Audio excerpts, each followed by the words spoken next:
All right. Good morning, everyone, and welcome to the PTA Council of Howard County's Candidate Forum for candidates running for the 3rd Congressional District to the U.S. House of Representatives and our local Howard County Board of Education.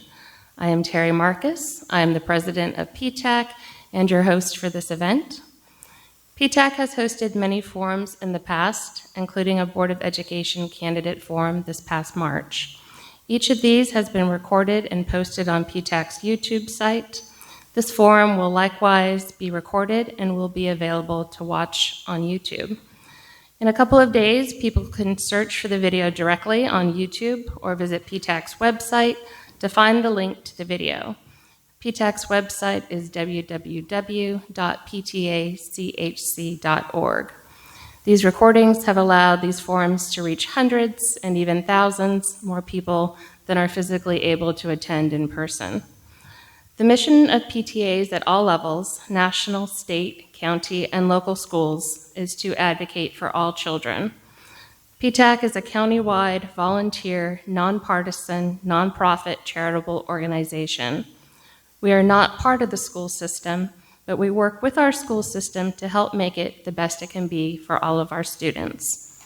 As a nonpartisan group, this forum is being conducted in accordance with national PTA standards for remaining nonpartisan. All of the candidates running for District 3 of the House of Representatives and the Board of Education were invited to attend today's forum and participate equally. PTAC has solicited questions from our members over the past few weeks.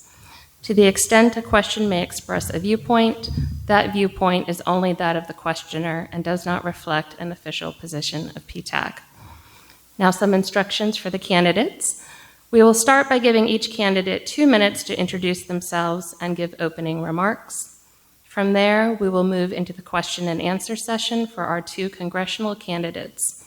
Questions will be presented in a rapid-fire format. This means that each candidate will be given their own question and 2 minutes to answer the question, as opposed to both candidates answering the same question. If a candidate does not need the full 2 minutes to answer his or her question, he or she may use their remaining time to answer a question asked of the other candidate, if he or she would like to do so. There is no requirement to use the full 2 minutes if it is not needed. Once these questions are completed, we will move on to questions from the audience members, if there are any, and if time allows. After the questions, the candidates will have 1 minute to make any final brief closing remarks. Once the congressional portion of the forum is complete, our 2 candidates are welcome to step down and leave the table and either stay and listen to the Board of Education portion of the forum or to leave with our appreciation for their time. With just under a month until the general election, we understand that every candidate's schedule is extremely full. Board of Education candidates, you will likewise have the rapid-fire questions with 2 minutes to answer and the ability to use those 2 minutes to answer any other questions posed to the other candidates, should you so desire. You will also have the final 1 minute to make any brief closing remarks.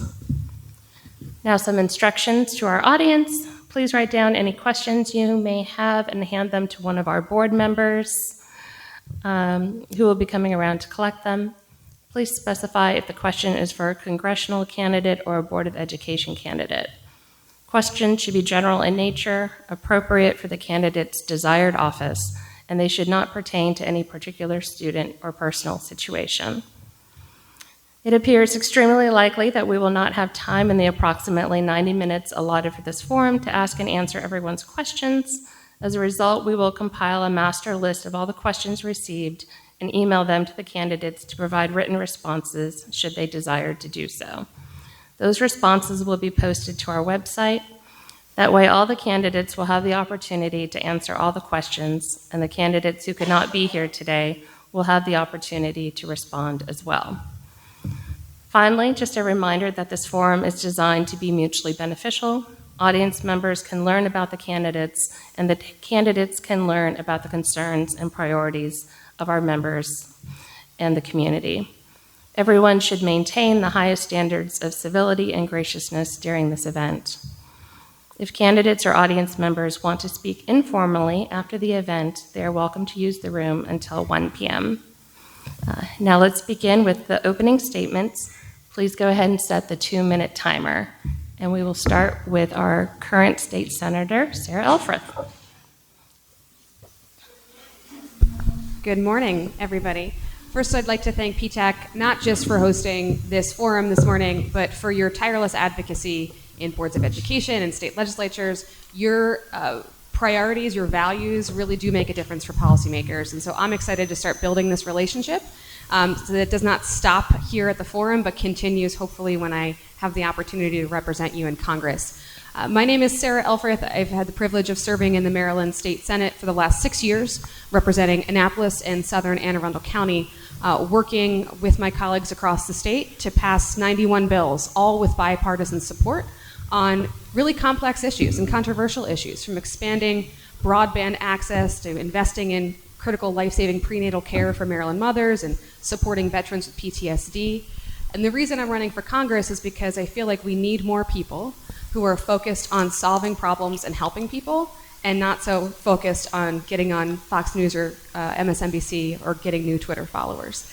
I've honed a skill of being able to bring folks together to solve complex challenges, and I want to continue to use that should I get to represent you in Congress.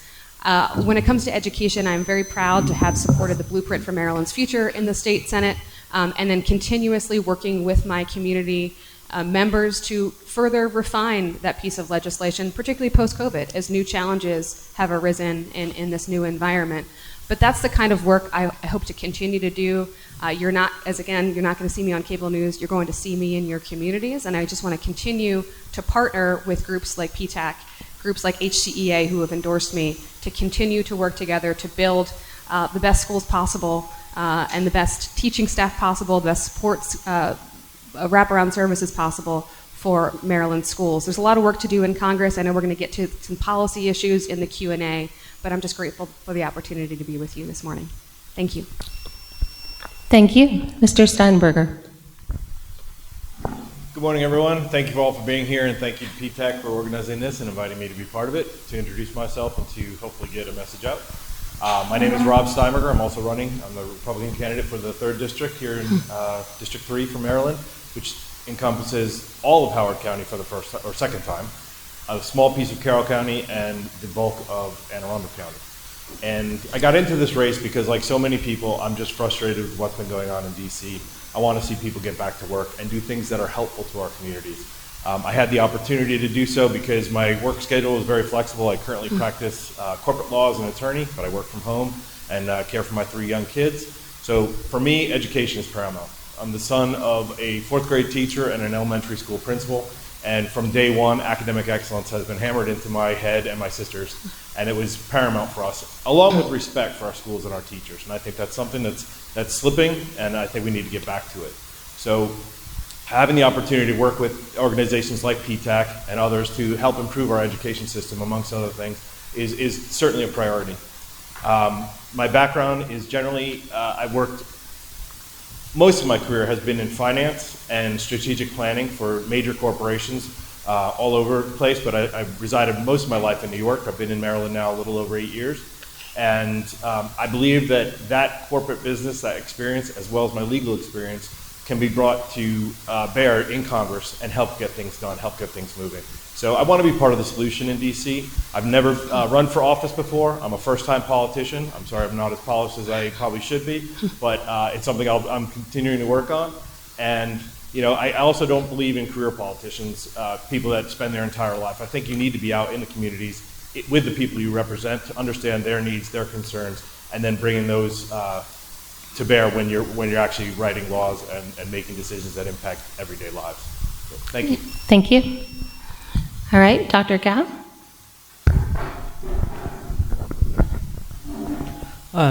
Good morning. Thank you very much for coming on this Sunday morning. And I know that you might have a lot of other commitment, but you come here shows that you are very concerned about the Howard County's school system. Thank you again. And also thank you for the PTAC organization to get this thing going so everybody can learn about the candidate. So I just want to introduce myself that I grew up in China during the difficult times and marked by food shortages, and also during the Cultural Revolution when the schools are closed frequently. So those are the very difficult times, and it is because of education that propelled me to go to a top university in China, and then I can continue to come to US to pursue the graduate studies here. And that shows how the education is so important to me. And I have been, since I get my PhD in economics, I worked at the World Bank and other Fortune 500 companies.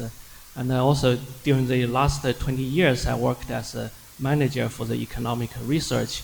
I think my background in financial management can help the school system to manage the budget and to get the proper funding for building the school and renovation. And I have been in Howard County for 24 years. All my 3 children grew up in Howard County. They attended the public high school, the public school system. So I know what it takes to raise the kids in this county and to make them successful. Thank you. Thank you. And Ms. Meg Ricks? Good morning. That was a little loud, sorry.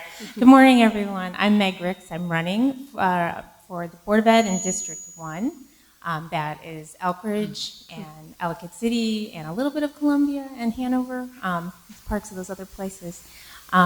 So I grew up in Chicago. My family struggled a lot of the times financially, and I was a beneficiary of free and reduced meals at multiple times. And for me, public school was the place of opportunity.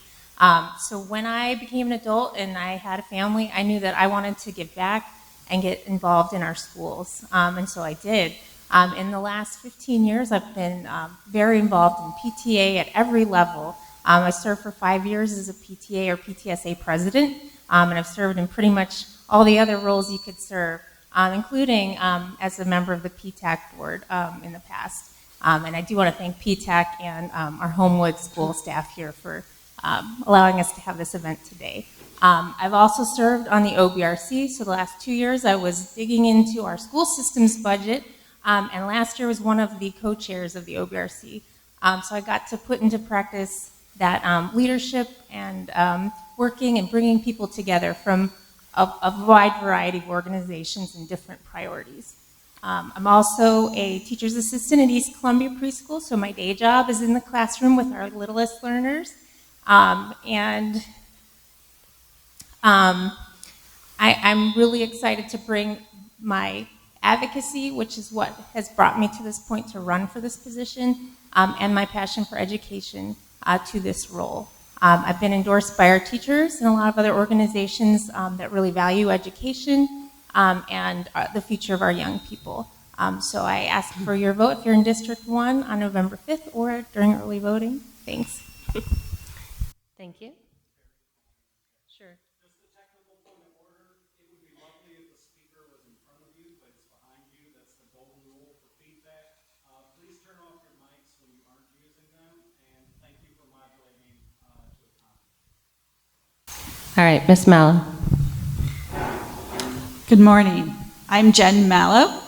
I am running in District 4, which encompasses Wild Lake, Atholton, Reservoir, River Hill, anything east of 108 and west of 29, and the border on the south is 216.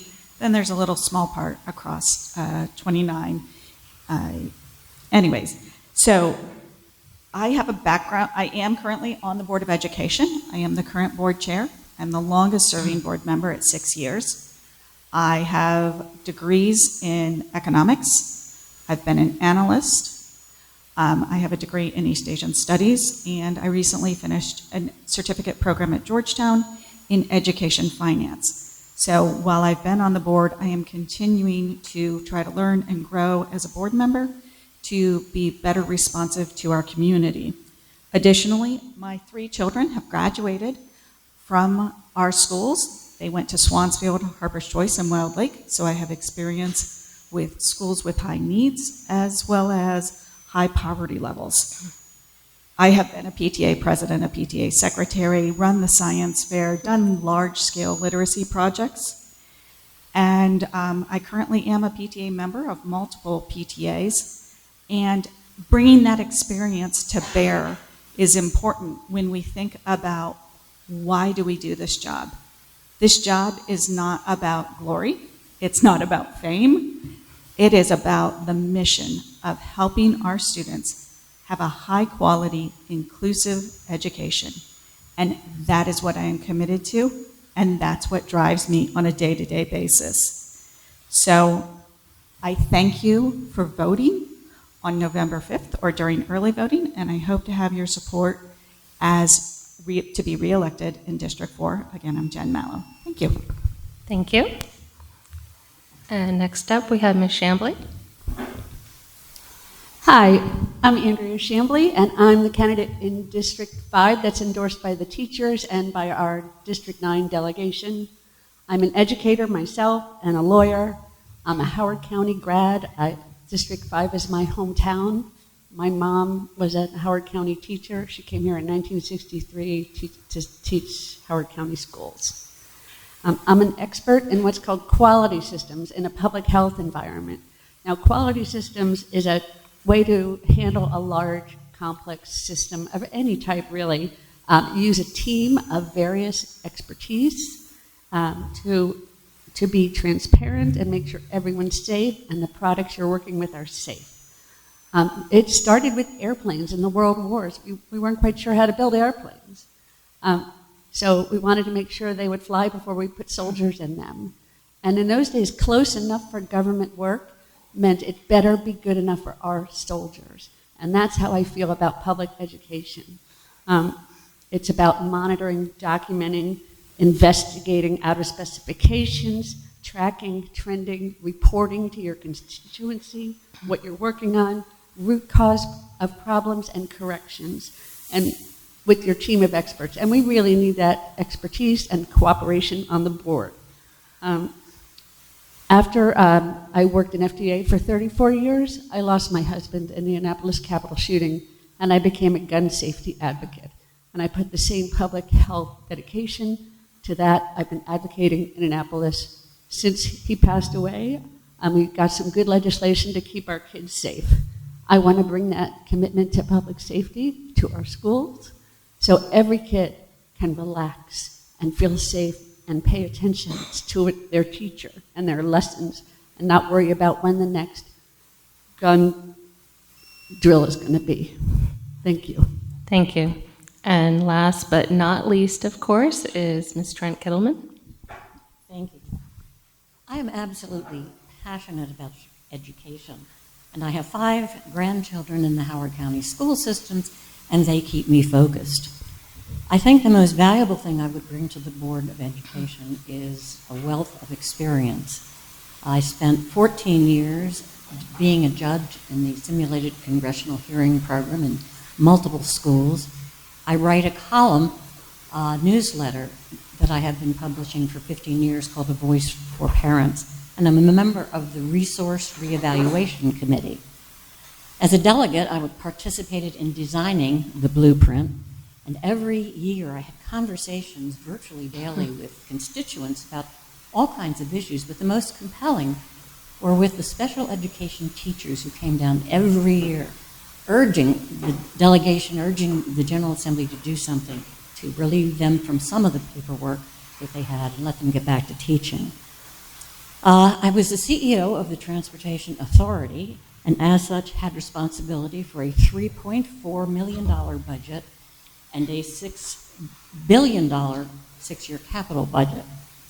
Leadership is critically important, and as the deputy said, during my time running the authority, I put together a stakeholder group, which are very good if you use them properly. We got the construction of the 3rd lane of the Bay Bridge completed before the summer rush, which is what I had been sent there to do.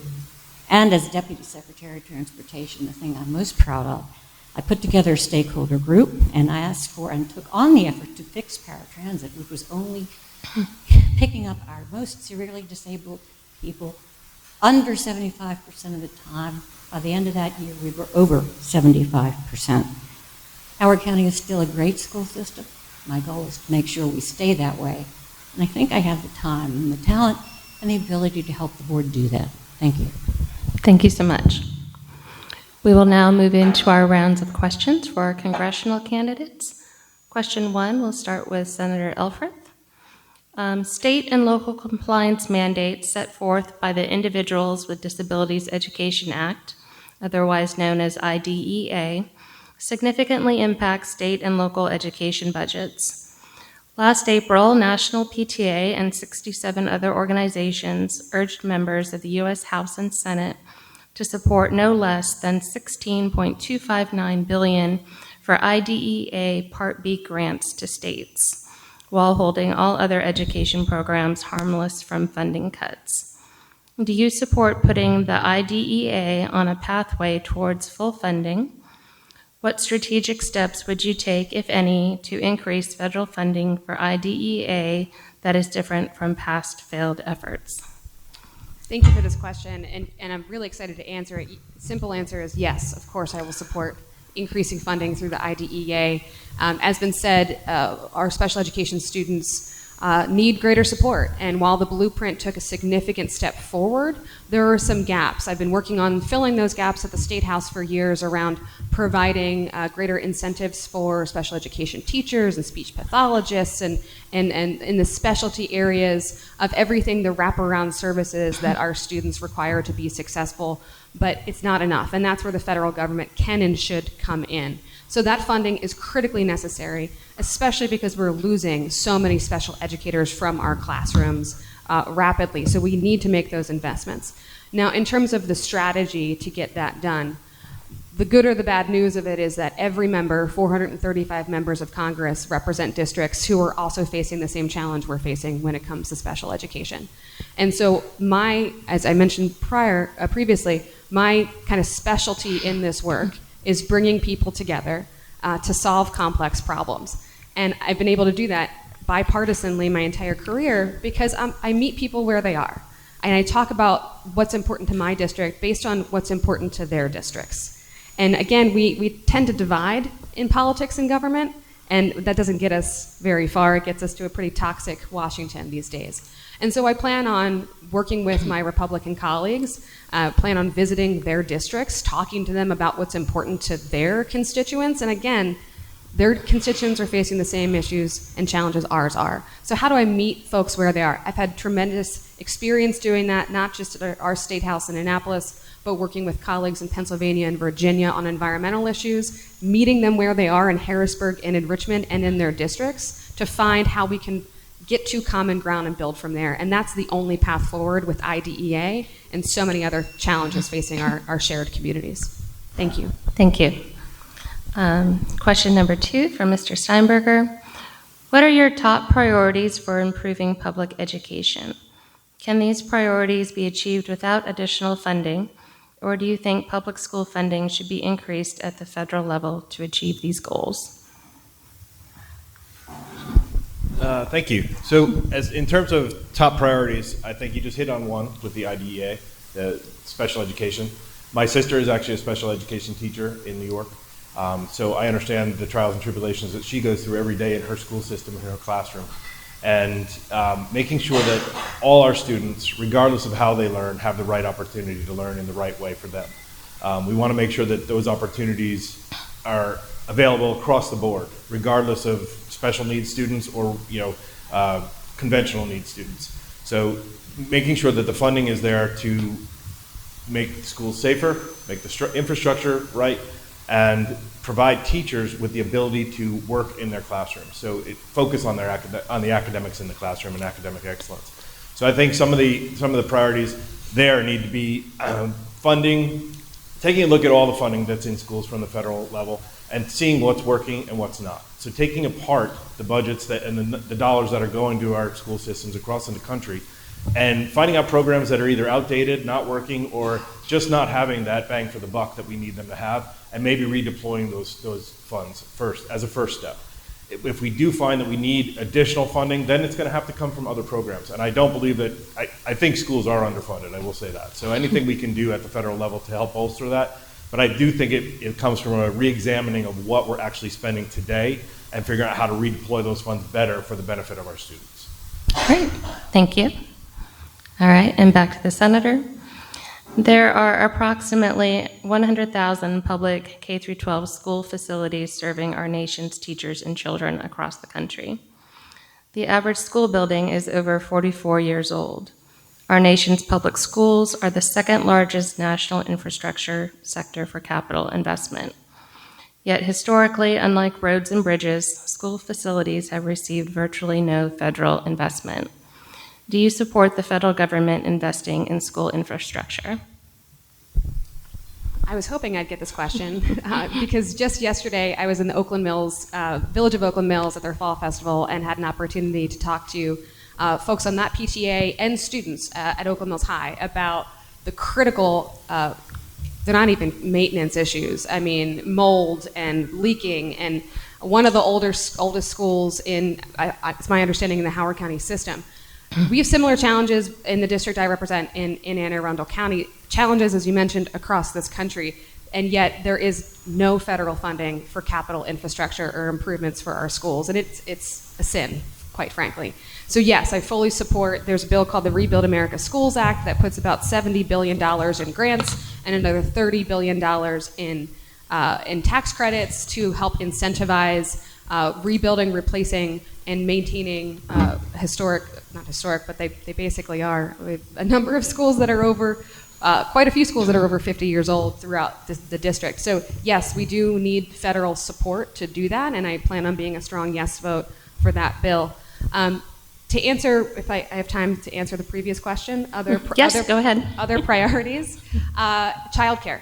Something that is such a challenge, again, across our community, district, state, and nation, not just for the families in this room, but also for our educators. And it's a real hindrance to our economy and creates a tremendous burden, unfair burden on many of our families. So I think there's opportunity to invest more from the federal government in childcare opportunities, not just in new money, but also fixing the supply side. I co-hosted a state summit just last month on childcare, thinking through the opportunities and challenges with providers and with educators to figure out how can we fix the supply side. Maryland lost 800 childcare providers during the pandemic, and we didn't have enough beforehand. So there needs to be federal support for that challenge that, again, will support our communities as well.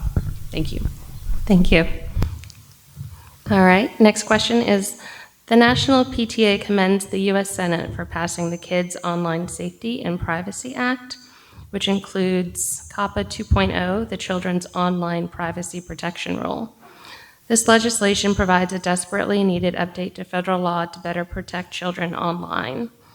This bill is part of the response from Gracie's Law, passed in Maryland, based on the tragic events of a Howard County student. Do you support this legislation? And if so, what specific things will you do to get this legislation passed in Congress? Yeah, I do support the legislation right off the bat. I think when it comes to, I know a lot of arguments are about censorship and things like that, but when it comes to our kids, we can't be overly protective, I don't think, especially online. There's too many predators out there. There's too much exposure to things that they have no business being exposed to as young kids. I find with even my oldest, who's 6, going to be 7 soon, she has her iPad, and we severely limit her access to the iPad and what she can do on it because we don't know exactly what she's going to get to or where she's going to go, and there are parental controls on it, but regardless of that, we still don't know. So it's a matter of conversation with her and our other kids about what she's looking at, what she's seeing, what she's observing, but in terms of getting that legislation passed, going back to the earlier question, again, it's a matter of helping other legislators understand that it is a priority for them as well, that it's something their communities need and are looking for them to take leadership stance on, so that making it, finding the commonality in the issue and then going from there to push forward with the legislation.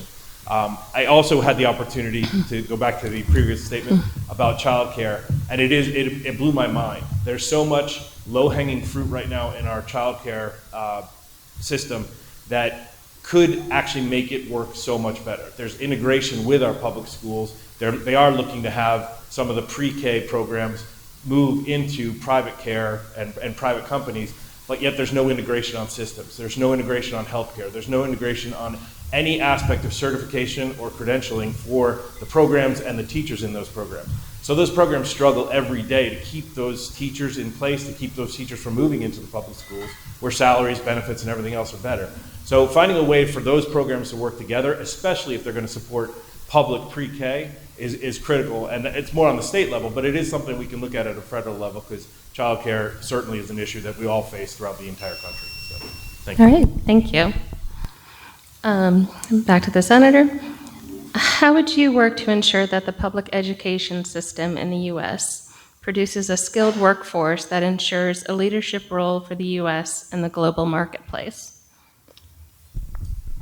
Thank you for this question. And number one, I think we need to, and the blueprint addresses this head on, we need to accept that it's not just about the indicator of success for our students is not only going to college, it's also leaving with a skill set, whether it's trained apprenticeships or entering the military, but leaving, graduating high school with a path forward.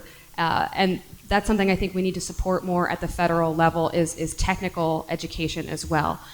When it comes to looking globally, yes, it's pretty terrifying that Maryland is kind of middle of the pack of the country, and a country that is middle of the pack compared to the world. And so it is a competitiveness issue. It is an economic challenge for so many of our schools.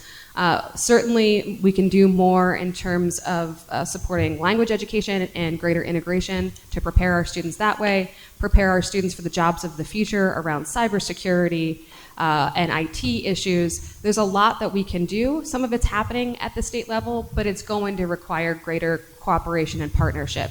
And if I could take just a minute, we've talked about local issues, we've talked about state issues, federal issues. In my mind and in my work at the State House so far, there's no really such thing. If it's a challenge for my community, my constituents, it's a challenge for me regardless of whether I'm in the State House as a senator or in the Capitol as a member of Congress. And it's a question of how do we bring all of the stakeholders together, not just the elected officials at local, state, and federal, but also our educators, also our PTAs, also our students, to try to find a solution to a problem.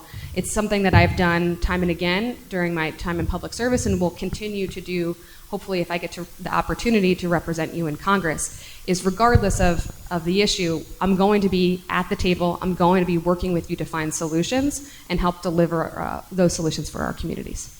Thank you. Thank you. And our final question. What are the most important contributions of the U.S. Department of Education to improving K-12 education? Do you have any criticisms of the department, and or what do you think it could do better? I think one of the challenges for the Department of Education is that it's trying to look at things from a 30,000-foot level. And I think as we demonstrate locally here in Maryland with our board candidates and our boards of education that serve in our communities, they're closest to the issues that they're facing. They're closest to the issues that our students are facing. So I think getting that message back to the federal level and making sure they understand that it's not just a dollar sign that they're sending out. There needs to be solutions to those problems. There needs to be effective ways of spending any money that comes from the federal. Recommendations on a federal level. I had the opportunity as the executive director of college readiness for the College Board, folks who produce SATs, PSATs, and the like AP classes. I worked for them for a while in a previous life. And one of the things that we focused on initially was a national standard and recommendations for a national standard. And it became very difficult because communities are so different and students are so different. So while we do want all students at different grade levels to reach particular milestones and particular academic achievement, it's very difficult to set a standard and cookie cutter anything from the federal level. We have to make sure that we are taking into consideration every nuance, every community issue, not every issue, but every community plan, so that communities have a greater say in actually how their school systems are run and what's going on. So At the federal level, I think they're great for providing funding. I think they're great for providing guidance. But when it comes to the actual on-the-ground, boots-on-the-ground decisions, it has to come from local folks. So that's one of the biggest criticisms I have. All right. Thank you so much. We will go ahead and finish up with a 1-minute concluding statement by each of our candidates.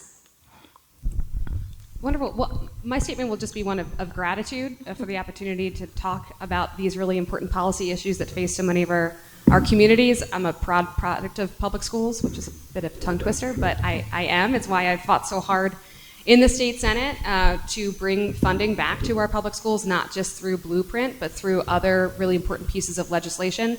And I'm going to continue that fight, hopefully with your help, should I get to Congress. But I can't do that alone, and I really importantly can't be successful at that job alone. I'm going to continue to rely on PTAC because you are the eyes on the ground. You have students in Howard County Public Schools, you have relationships with educators, you see the challenges and opportunities first. And so I hope to rely on you moving forward, not just in this election, but hopefully on January 3rd. I would love to bring together a public schools council across the district to continue to educate me, to continue to raise, again, opportunities and challenges, and so that we can continue to work together should I be fortunate enough to be your next member of Congress. Thank you. Again, thank you very much for the opportunity to come here and talk to everyone in the audience and online. I really do appreciate PTAC for setting this up and giving me this opportunity. For me, it's a matter of getting my name out, my message out, and getting people to understand who I am and where I'm coming from. I too am a product of public schools. I went on to, education's been really important to me, as I mentioned earlier, all my life. I do have an undergrad degree, a master's in educational technology, a law degree, and an MBA.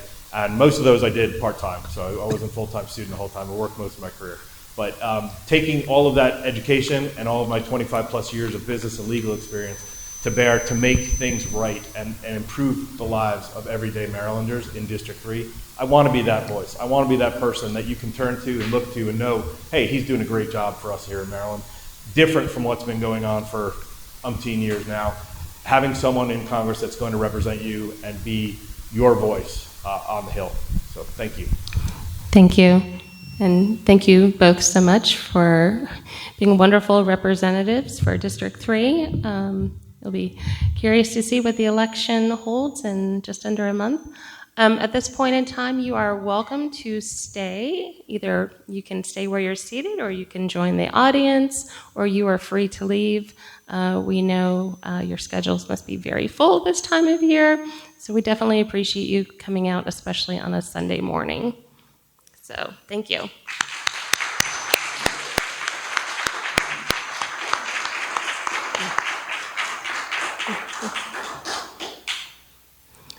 All right, back to the Board of Education, our big local debate. All right, we have 3 rounds of questions that have been drafted by PTAC members. And then if there are questions from the audience, we will get to a round of questions from the audience. The first question to Dr. Gao. Our superintendent has identified through teacher feedback that cell phone use in our school buildings is the #1 challenge facing our classrooms. What are your views on how policy 8080 should be amended to address this issue?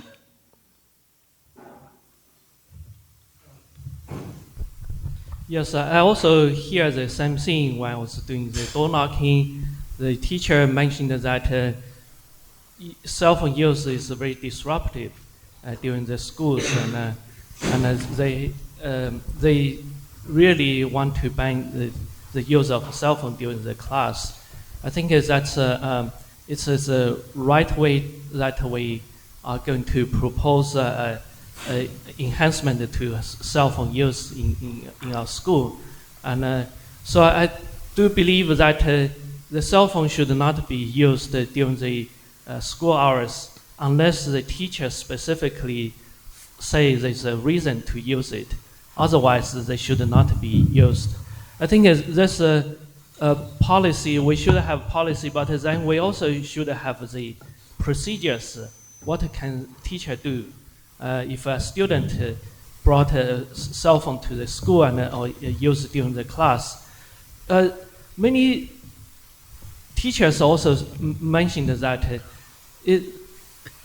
they have to tell the student to put the cell phone away. Sometimes they can get into the argument or confrontation. That is not good. I think we should really tell the student at the beginning of the school year that they should not do it, and also inform the parents that there is such a policy. If they brought the cell phone to school and they use during the class, the cell phone should be taken away, and the parents need to come to school to pick up the cell phone. We should have those specific procedures. Otherwise, just policy without the procedures, it's not effective at all. And of course, the student, they can use the cell phone after school if they need the parents to pick them up. All right, thank you. Second question for Ms. Ricks. HCPSS has a process for the creation and review of system-wide policies. What changes, if any, do you think should be made to improve this process? All right, thank you for the question. So I've been on a few of the different policy review committees over the years. And one of the things that is a little bit frustrating about that process is that community members come out and they maybe come out to several meetings, give up of their time to participate and to research and to share their thoughts and get feedback from their constituent organizations that they might be representing. And then something is put together, a new proposal, and then it is sent to the superintendent's office, and then maybe it comes out the same, maybe it comes out very different. So I would hope that we could have more of what the community has put in, at least being sent forward to the board so that the board knows what the community has put in, rather than having something come out that maybe actually isn't representative of what the community has put in there.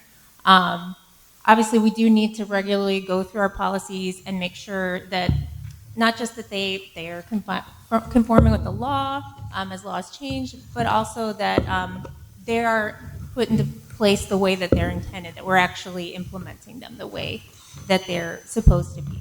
And then I would also comment on cell phones. I'm definitely in support of our teachers. They're facing a huge crisis of irresponsible use of cell phones. We need to help our students to be able to regulate that, and so I think they should be away during class. I know that a lot of students do have legitimate needs for their phones, but we need to make sure that their focus is on school, and it's not being divided to something else that's more interesting than school. And we need to support our teachers so that they're not the ones having to police it every single day, every single class period, but that they're backed up by administration and by policy. Thanks.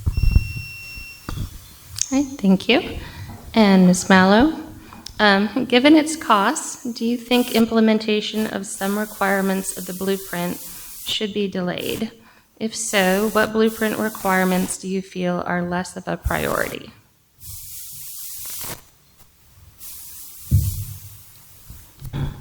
Could you repeat the question, and can I, is my time, my time's already ticking off, so I just. We can restart the timer, yeah. Thank you.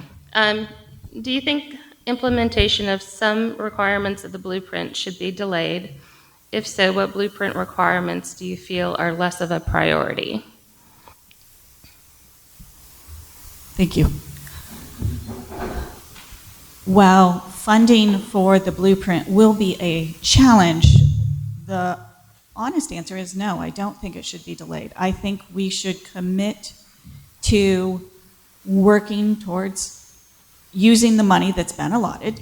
I believe this year it will be an increase to the local, actually for planning for next year. When we plan out the budget, we are expecting to have an additional $20 million from the state to implement it. So most of that will go to hiring teachers and hiring educators at or above $60,000. So I think some of the key critical points of the blueprint, having sat on a committee for the Maryland Association of Boards of Education and the county's task force on this, we have committed to making sure that we are doing right by children, and that means making sure that our earliest learners, where we know we can have the greatest impact, are getting into quality pre-K programs at 3 and 4 years old. That will make a difference. Having educators make a professional wage will make a difference. Having a track for teachers to stay in the classroom and still grow professionally will make a huge difference. Increasing the amount of technical education, so career technical education, CTEs, it's critical. We have a backlog of students, a waiting list of students trying to get into cybersecurity programs, trying to get into Certified Nursing Academy. Because we have a backlog, we need to really invest in those programs and grow them. So I'm not willing to compromise that, and we need to fully fund it. All right, thank you. Ms. Chambly, in your opinion, what criteria is the most important when evaluating what schools get priority for capital improvements in the capital improvement plan? Do you agree or disagree with introducing qualitative criteria as discussed in the criterion work group to the capital budget process?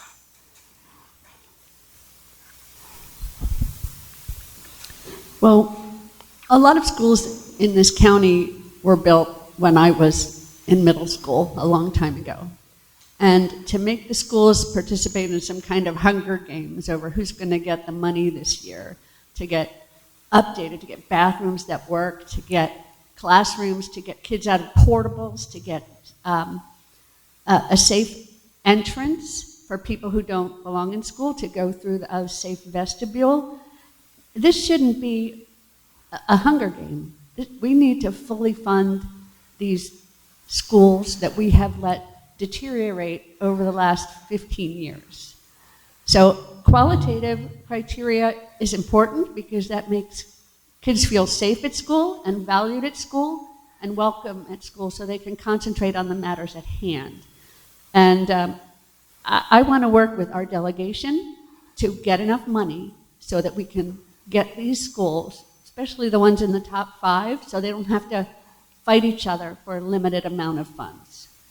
And I'm pleased to say that I have relationships with our delegation, and they want to make this change too. You've heard Sarah say she wants to participate at the federal level. So I don't think we should make these schools pitch against each other because they're 2 points off the school that's right next to them in the priority list. They all need to be fixed. I'll use the rest of my time to talk about cell phone use. I've learned a lot about cell phone use from you guys. I've learned that kids like to take photographs of the blackboard in school, and kids might need to scan a QR code if they're coming in late. So the phones have a place in school, and even during class, wanting to take a picture of the board can be important, especially for students who need an accommodation. But we do have to figure out a way to get them away when the teacher is speaking without taking away the value that they can bring to the system. And the training I have in quality systems is about finding out where you want to end up and designing a path to get there. Thank you. All right, our next question is, families decide to move to Howard County based on the reputation of our school system. What are your plans to enhance our current curriculum and programming? What are your plans to families decide to move to Howard County based on the reputation of our school system? I think the first thing that we would do is not redistrict at the drop of a hat. It's part and parcel of that redistricting plan that went through several years ago when the superintendent attempted to move over 7,000 students. And in the 5th district in particular, there was a huge outcry and upset. People revolve, their social life, their community quite often revolves around schools, particularly elementary schools. And we know that every time you move a student from one school to another, there is a negative impact on how they feel, and their ability to learn is lessened during the first few period of time. And I do think people move to Howard County because we have a great school system, which is one of the reasons why I think it's critical for us to continue to keep it that way. I'd like to address the two things, but primarily we're talking about the capital budget and building schools. I've been very frustrated over, I know it's not so much the current board, but the current staff and the bureaucracy of both the Howard County school system and the county council and possibly the legislature. There is a mechanism where we could leverage the funds from a private enterprise to build schools, and we know this is true because Prince George's County built 6 brand new schools in 3 years. And we haven't even taken the time and the effort to talk to the people in Prince George's County or the consultant that they use to find out how they did it, to find out if it would work. The main value is that you do not need a whole bunch of upfront money. And considering the crisis in Howard County right now, between the old schools, the need for renovation, and the need for maintenance, this is something that we ought to be looking at right now. Thank you. And we will return to Dr. Gao. What ideas do you have for increasing revenue sources for either the operating or capital budgets of the school system? Well, first thing we should realize that on the historical average, our county, or long-term average, our counties have allocated 58% of the budget to the school system. But for some reason, in the last couple years or 5 years, this percentage has been dropped to 54%. So there's a 4% gap. And I think we should bring that back to the 58% historical average level. We should not short exchange our education. If we say we care about education and we have no action in terms of funding, that is just an empty word. We should, so that is at the local level, we should bring that up. And that gap is representing about $70 million. And so every year in the last couple of years, we were getting $70 million less. We should do that at the county level. But at the state level, we should also to make sure that if the state asks us to do some specific thing, like a blueprint, they should have the money coming with it. So that we badly need those money to make our blueprint in reality. And the thing I think also for the capital budget, I also think that Howard County has been growing rapidly. We know many family move to Howard County for the better education, but in the same time, we also reduce the burden for other county. I think for the Howard County, the county like Howard County grew rapidly in student population, we should get extra state money to improve, to build our school. All right, thank you. All right, Ms. Ricks, do you agree that it is the responsibility of the superintendent and the Board of Education to submit a budget to the county executive and the county council that would fund the school system versus submitting a budget request that reflects the amount of money that is likely to be approved? Yeah, this is a really difficult thing because obviously the school system, the Board of Ed can't raise its own funds. And it's reliant on our county mostly, and as well as the state and a little bit from the federal government to fund our schools. But I would agree that it is incumbent on our school system, superintendent, and our board to ask for what is needed. We can't get that money if we don't ask for it. And I do appreciate that this past budget cycle, there was some looking at what are we going to do realistically with the amount of money that we think we're going to get. But I would say maybe we show that as Plan B, and Plan A is asking for what is needed. And it's definitely a conversation between the different levels of government. There's always these, statements that go out, oh, this was cut by this person and this was cut by, but this is a process, and I think that's what the community needs to know and understand, that there's multiple steps along the way. A few other things that I want to touch on. With Blueprint, I would really love it if they would look again at their pre-K mandates, because they're only going to fund whole day programs, and a lot of students are in half-day programs, and that works for their families.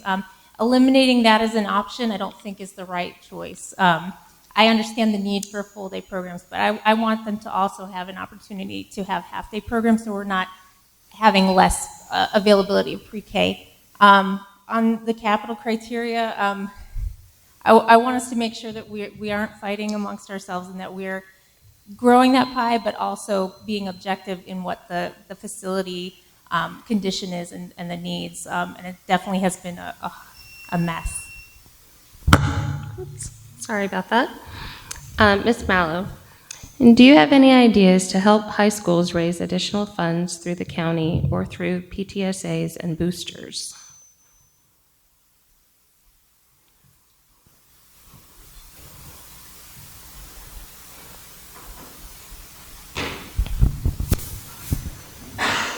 I would say certainly as a former PTA president and as a member of various boosters, I have those ideas. And at the same time, it is not the role of the Board of Education to do that. The PTA and the boosters are wholly separate and distinct. They have their own IRS designations. They have their own fundraising. We do not control it, and we should not control it. It is not the purview of the Board of Education. So I'm just going to leave that there. I wanted to come back to the issue of cell phones. They need to be away for the day, not present in the classroom, not in their hands. We can use lockers, we can use pouches, we can use other innovative methods. And yes, there will always be one or two kids that figures a way around it, but we can deal with that when we have it. I do want to correct the record that every policy we have has an implementation. It is spelled out. There are implementation procedures, there are guidelines, there are circulars that go to staff. Do not misunderstand when we talk about policy and think that there's not implementation procedures. And there are implementation procedures around our cell phone policy now. It needs to be changed. It needs to be phone free.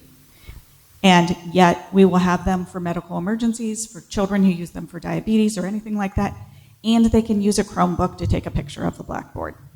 Additionally, we have taken the time to talk to PG County about P3.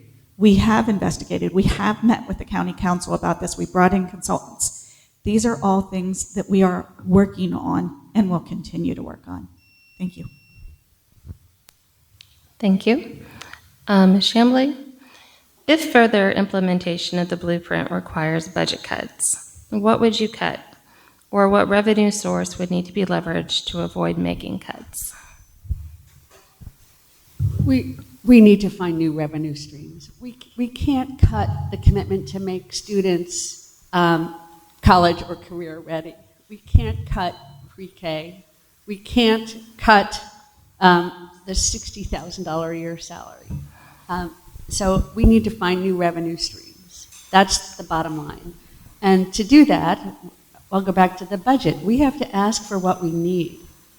And it's only the transparent thing to do. Let people know how much we need to deliver education to your children, to make sure they thrive, to protect your housing values, and improve the community that these families live in. We need to fund this.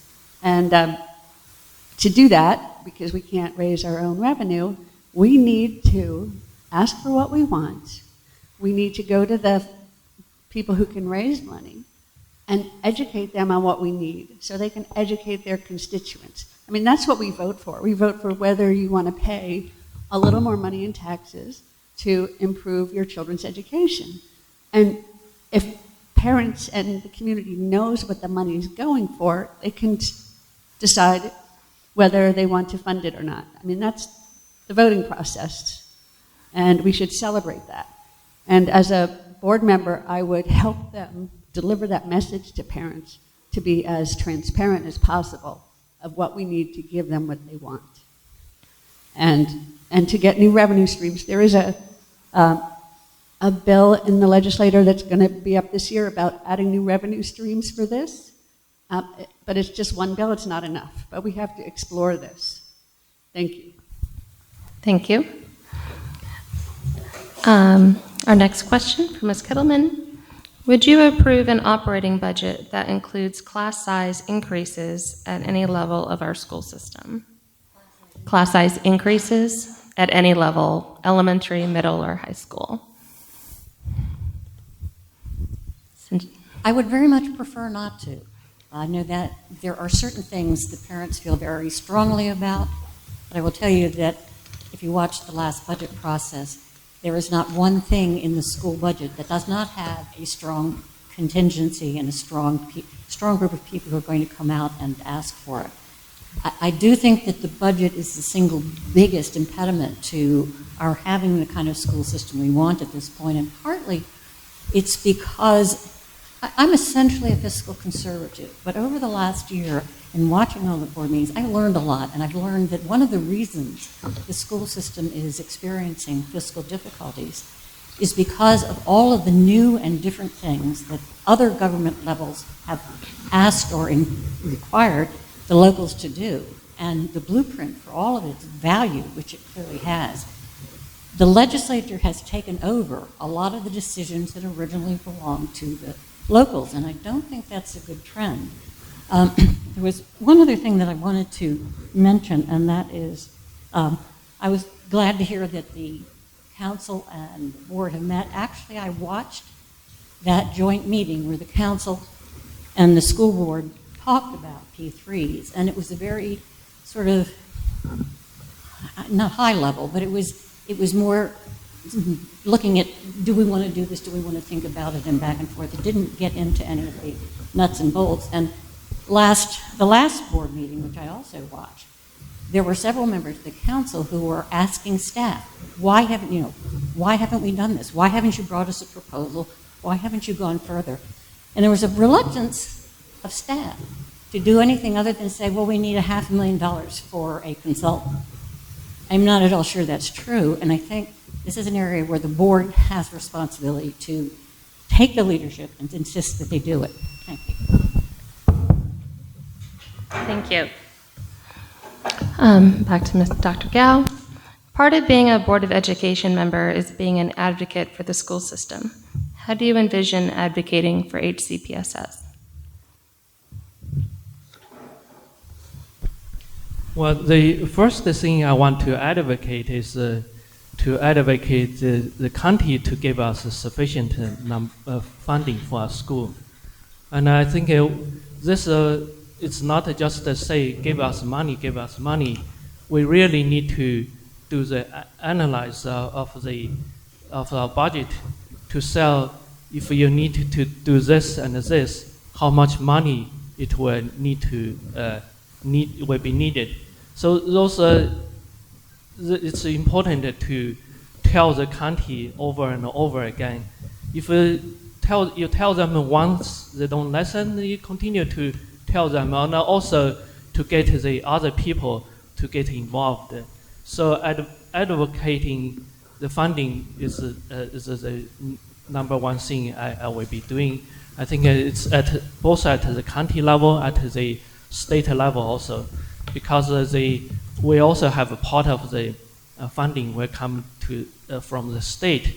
We need to tell them the difficulties that we're facing and why we need more money, so that will be another thing to advocate from state. And in the past couple months, also get a chance to talk to some of the state delegates and about the education system in our county, and to get the input, how can we get help. I think that is important, yes, to advocate to those representative at the state. And and then we also need to advocate for the community to help to educate our kids, because education, raise our kids is not just a family or school. It involves the entire village, entire community to work to help that. Thank you.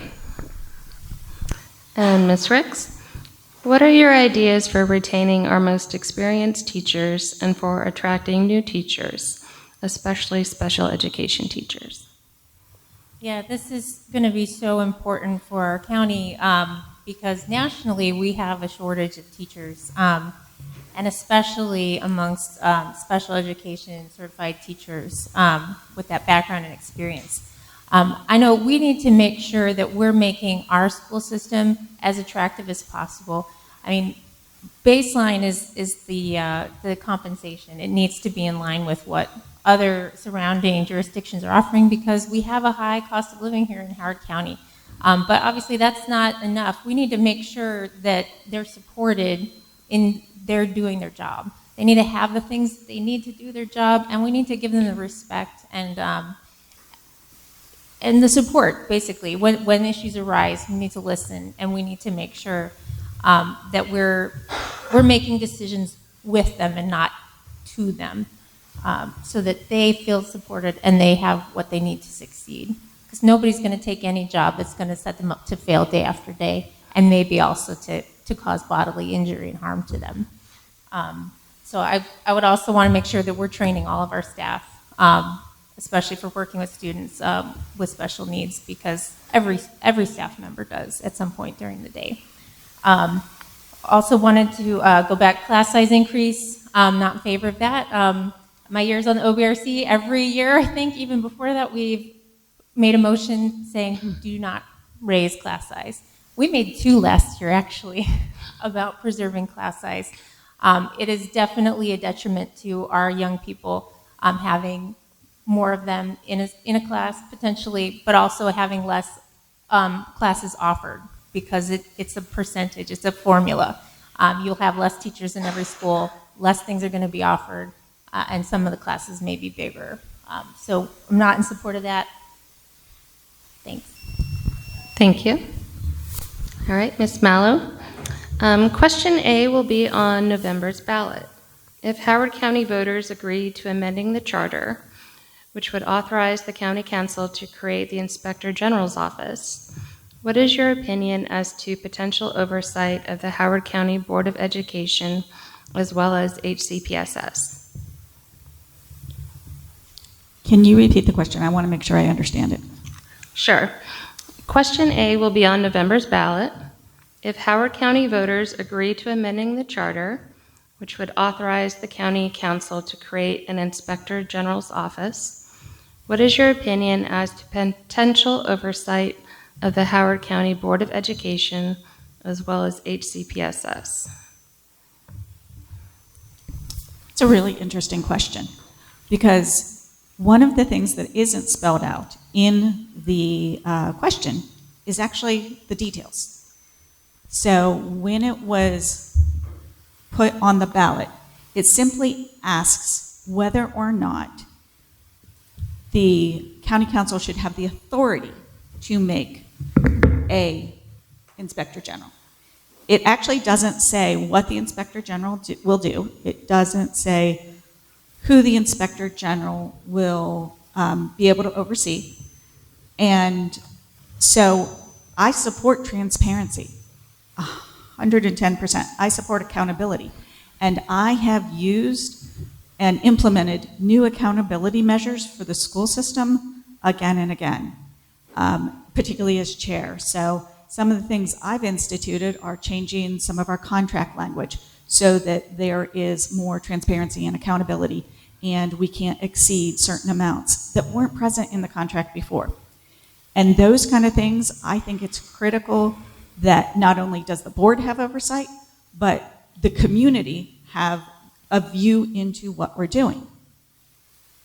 And so we do that by making things public and transparent. And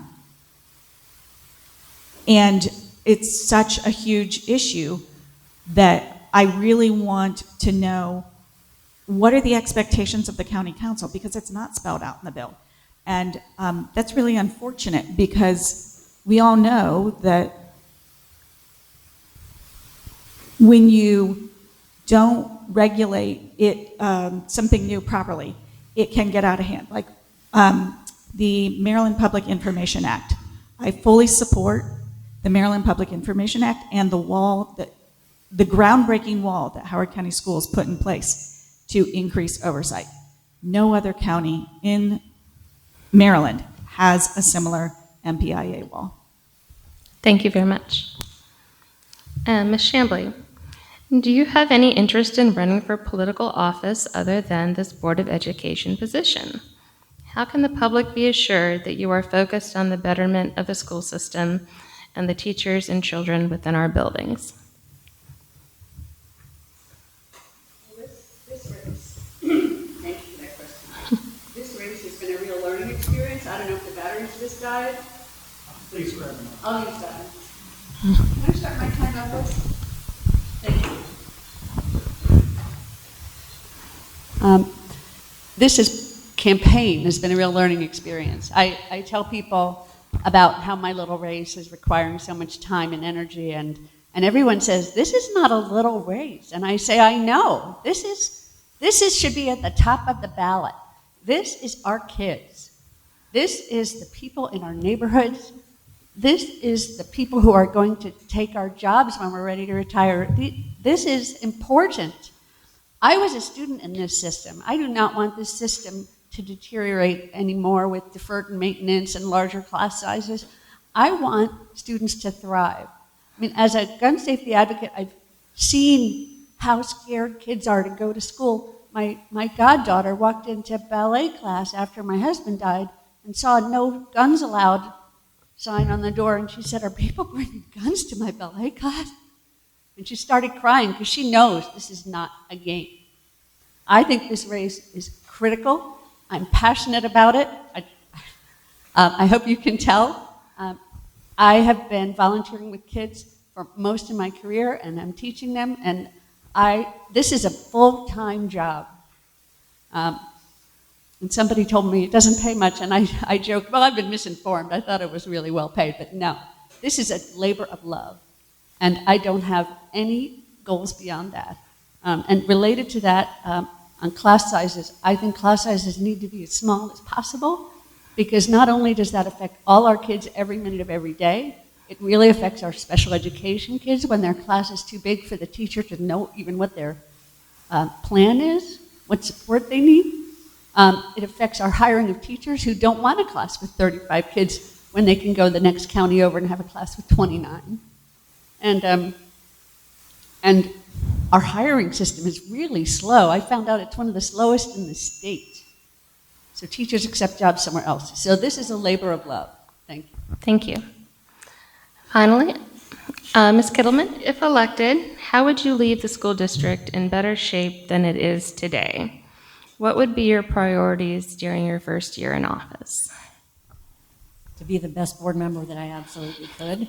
And I'll go into that in a little bit more depth, but I have to address the question that you asked, Andrea, about further office. I was a legislator for 8 years. I lost my last election by only 113 votes, which I was very proud of, considering I was redistricted to the end. But I was not unhappy about losing. Senator Elfreth asked me about that. I said, no, that gave me the opportunity to run for the Board of Education. I'm going backwards. And there are people who think, why are you doing that? And it's for exactly the reasons that my colleague mentioned. This has become the single most important role, probably in our country, is the education of our children. And to the extent that I have the opportunity to participate in that and bring my education, my experiences to that board, I am very anxious to do so.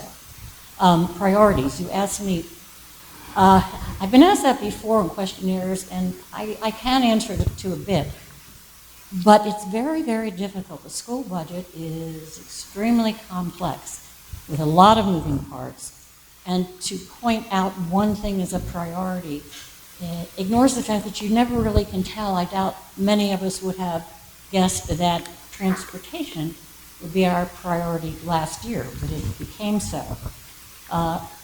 Much as I hate to say it, money, budget, everybody here has answered. We've got to ask for more, we've got to get more. That's critical, and I think we need to do a lot of reorganizing and thinking about how we spend money so we know we're doing the best we can. Special education is an absolute priority because as much as we spend, we're not doing the job, and those kids need our attention. There are a number of other issues that I could name. Safety is one of them, but and my priority is academics.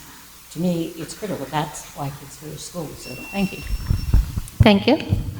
Now we have a few questions from the audience, so we'll start with Dr. Gao, but anyone, when it's your turn, feel free to chime in. I see new developments being built in my school district and I see buses overcrowded for my middle school and not enough paper for all schools. What will you do to ensure our developers pay their fair share through adequate public facilities ordinance? Well, this is another thing I will advocate. I think we do know that those developers, when they built the houses in the school district, even when the schools are overcrowded, they continue to get permission to build. That is a problem. I think the school system or Board of Education should have a say to the development in the community, just like the BGE or the sewage and water system. If they say we don't have this capacity to handle a new development, and then those developments should not be approved, so that we should have a school system to have a say about the development in the district. The another thing, they also should pay a fair share of the capacity that is the increase. If I know that if a BGE need to get a gas to a house, it will cost them $5,000 or $8,000. Then the developer has to pay for that. But if the developer is going to add another seat in the county, how much that will cost? It's about currently, according to the new school built, it's almost $80,000. So that we need to let everybody know about this, and then to have this school assessment fee gradually increase to reflect the real cost of increased capacity in our school system. All right, thank you. Ms. Ricks? Redistricting is always a stressful process. When we must redistrict again, what should be done differently? Yeah, this is such a difficult topic, and just as recently they had a work group about the capital budget process. Back around 2017, they had a work group about the process of redistricting, which I think goes to show what we've had some challenges with some of these issues and then tried to do better. But it is always a very, very difficult process.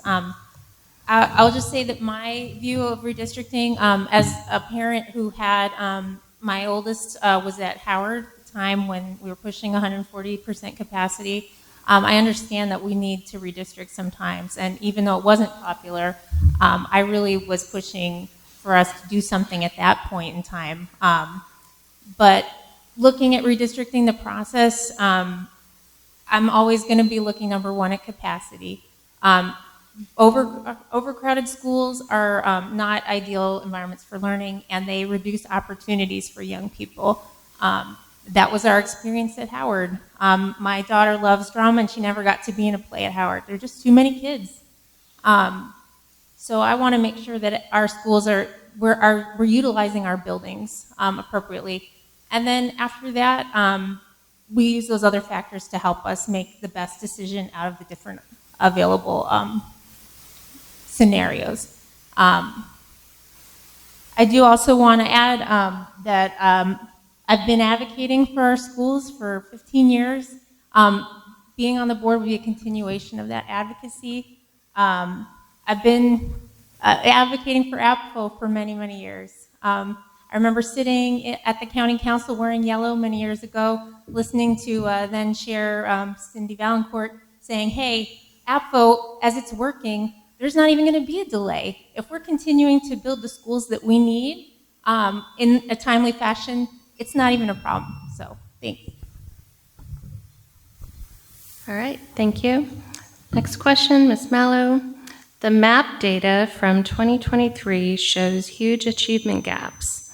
How do you close those gaps without reducing funding from other schools when focusing on those with the highest needs?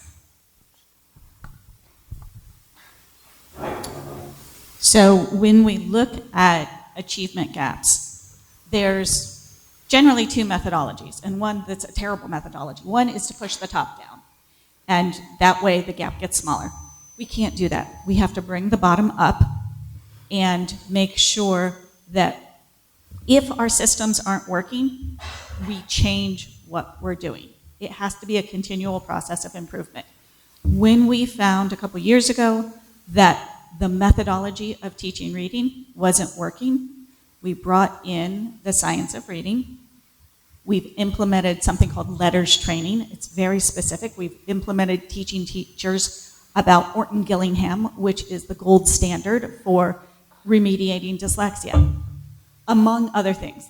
I can give you acronyms up one side and down the other of how we've done process improvement for teaching. The next area that we really need to do that process improvement in our education is in mathematics. But there isn't a science of mathematics. So now we need to look at what are best practices, and luckily we do have, our superintendent is a nationally recognized mathematics expert. So he can bring implementation into how do we improve the curriculum. I wanted to return to the question about recruiting and retention of teachers, especially special education. One, we need to have financial incentives to do so. That can range from we have loan repayment at the county level. We have, there's housing stipends in the county for our healthcare workers. Why not our educators? And we need to move admin tasks for special educators. They are overburdened by paperwork. Let's give that paperwork to someone less qualified that can't teach in the classroom, and let our teachers teach. Thank you. Ms. Chambly, what is the most surprising thing you have learned from talking to others on the campaign trail?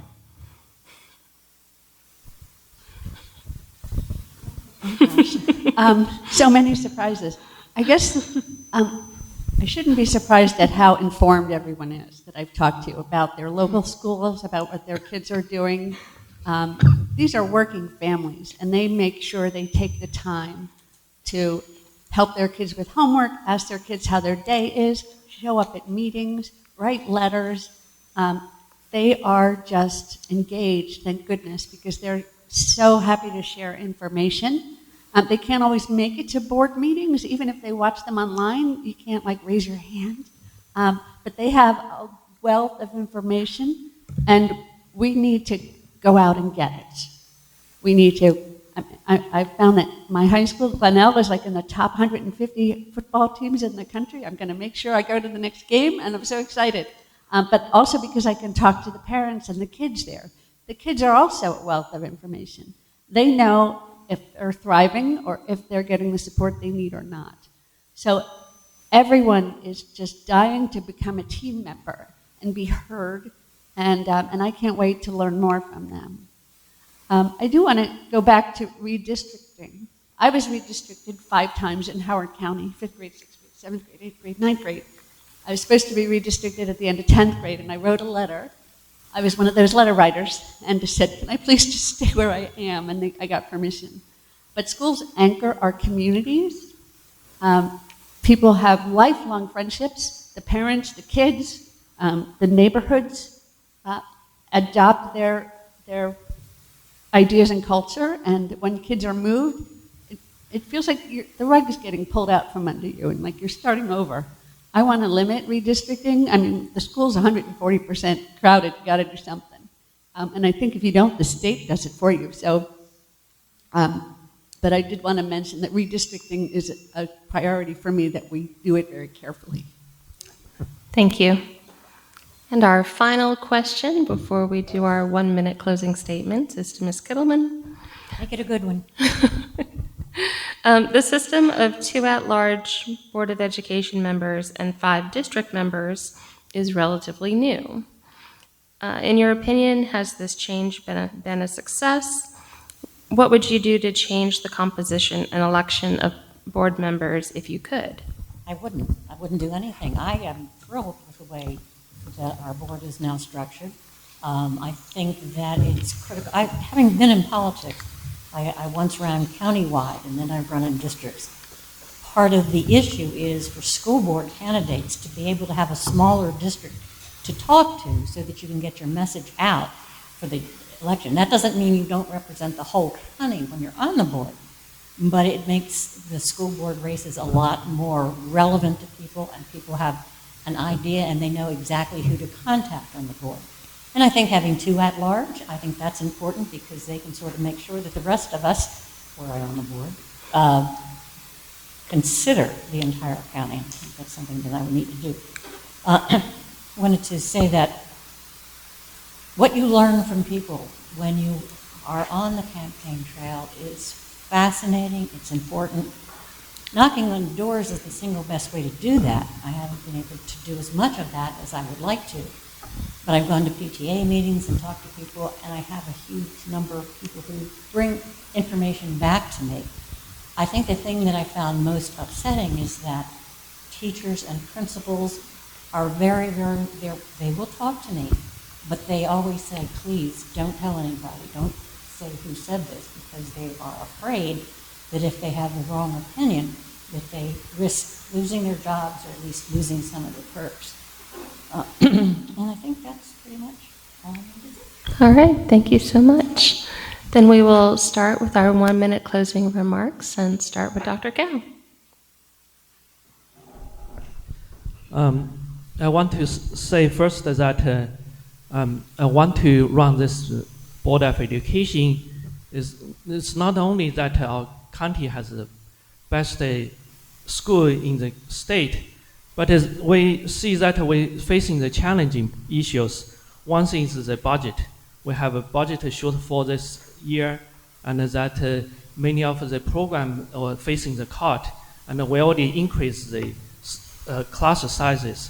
And so that, and then for the school building, we have the many school buildings need to renovation, and we have overcapacity. I think those will negatively impact our education in our county. So that I want to run and to make sure that we can reverse those trends. The other thing I want to mention that we still have many kids left behind in this county in terms of math proficiency, English language proficiency. We need to help them. Thank you very much. Thank you. Thank you everyone so much for being here today and for watching at home. I'm here running for Board of Ed because this is the job that I want.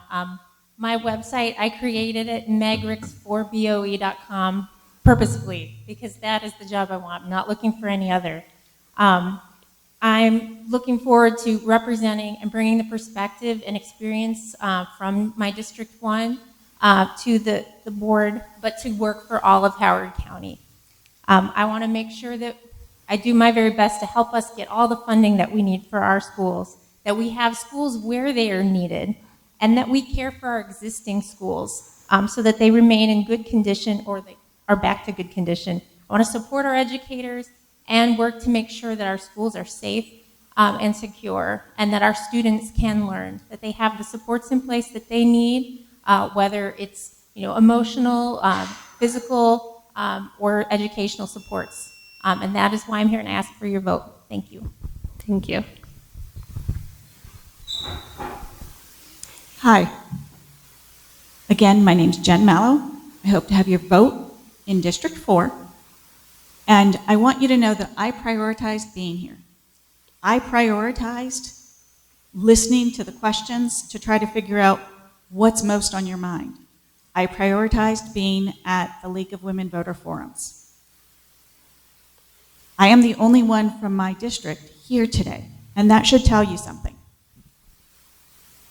This job requires knowledge, experience, dedication, time. Time. I spend about 40 hours a week as a board member. And as chair, I spend even more because I believe in it. I believe in the mission of making schools better for our children.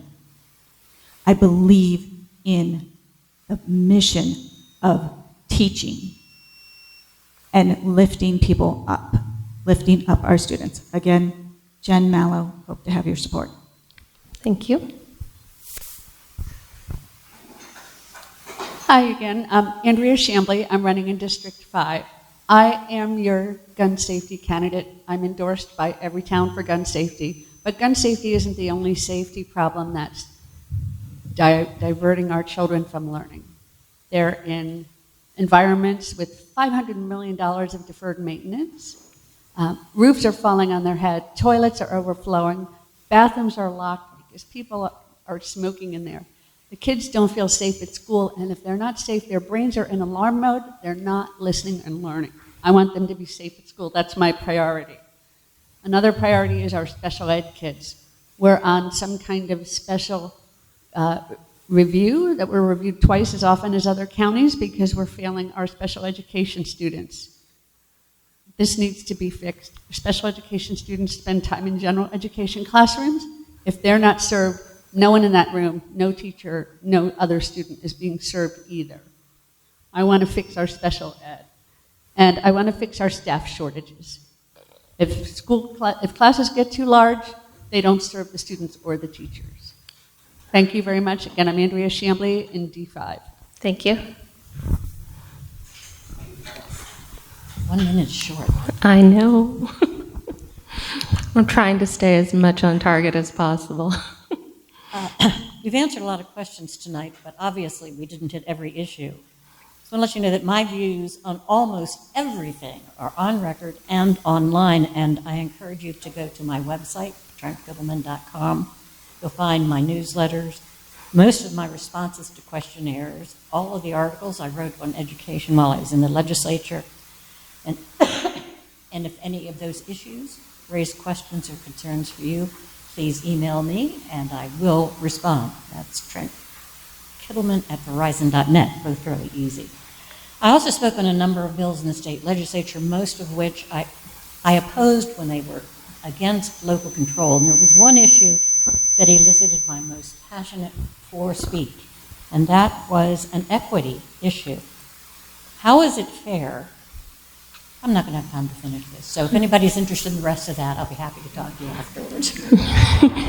We do have the room until 1 o'clock, so we'll be here. Thank you to all of our candidates running. We wish you luck next month at our general election on Tuesday, November 5th. Be sure to get out and vote. And let's give them a round of applause. And